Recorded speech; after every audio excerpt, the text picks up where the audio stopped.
आपने मुझे नियम 50 में स्थगन प्रस्ताव पर बोलने का अवसर दिया, इसके लिए मैं आपका बहुत बहुत आभार प्रकट करता हूं। मेरे विधानसभा क्षेत्र में चूरू जिले में दिनांक 28/2/25 को भारी ओलावृष्टि होने के कारण मेरे विधानसभा क्षेत्र में किसानों का फसल पूर्णतः बर्बाद हो गई। माननीय अध्यक्ष महोदय, मैं सरकार से मेरे विधानसभा क्षेत्र के जैसे देवीपुरा, मिठड़ी, बरासर बड़ा, बिंजास, दंदेऊ, सुल्तान सिंह, मोहन सिंह, हमीरवास, भैंसली, नवा, बांगड़ुआ, बरिंडा, बेवड़, सुलखनिया और खूंडियाबास, रामपुरा, इन गांवों में भारी ओलावृष्टि होने के कारण भारी नुकसान हुआ है। किसान वास्तव में बड़ा दुखी और असहाय हो चुका है। माननीय अध्यक्ष महोदय, मैं आपके माध्यम से माननीय मुख्यमंत्री जी इस सदन में नहीं हैं और कृषि मंत्री भी सदन में नहीं हैं। माननीय मुख्यमंत्री जी ने कई बार कहा मैं किसान का बेटा हूं और किसान के बेटे माननीय सदन के नेता, इस बात की हमें खुशी है। लेकिन माननीय मुख्यमंत्री महोदय, जहां भी हमारी बात को सुन रहे हैं, जहां भी हमारी बात को देख रहे हैं, मैं चाहता हूं कि सरकार किसानों की ओलावृष्टि के कारण जो नुकसान हुआ उसके लिए विशेष पैकेज घोषित करे।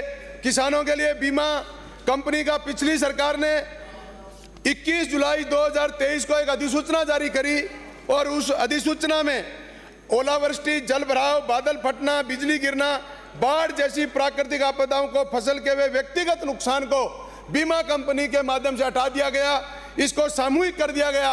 इसलिए मैं सरकार, मुख्यमंत्री महोदय से कहना चाहता हूं, पिछली सरकार के कारण पहले किसान अपनी व्यक्तिगत क्षति बीमा क्लेम कर सकता था, अब केवल समूह आधारित आंकलन होगा। इसलिए इस शर्त को हटाकर सरकार इन किसानों के, मेरे विधानसभा क्षेत्र में किसानों को ओलावृष्टि से जो किसान आत्महत्या करने के लिए मजबूर हो रखे, इतनी 20 से 10 लाख रुपए की फसल बर्बाद हो गई। माननीय अध्यक्ष महोदय, इसलिए मैं सरकार से, माननीय मुख्यमंत्री महोदय से मांग करता हूं कि 12 तारीख को जब रिप्लाई दें तो इन किसानों के लिए विशेष पैकेज घोषित करके विशेष गिरदावरी कराकर मेरे किसानों को ओलावृष्टि से हुए नुकसान का भरपाई करने की कोशिश करें।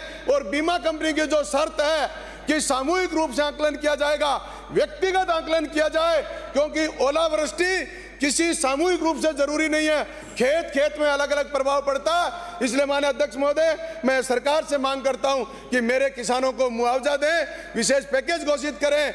आपके कृषि मंत्री महोदय तो है नहीं, मुख्यमंत्री महोदय भी नहीं है, संसदीय कार्य मंत्री महोदय से मांग करता हूं कि हमारे इस विषय पर आप गंभीरता से विचार करेंगे और किसानों को लाभ देने का काम करेंगे। धन्यवाद अध्यक्ष महोदय, आपने मुझे बोलने का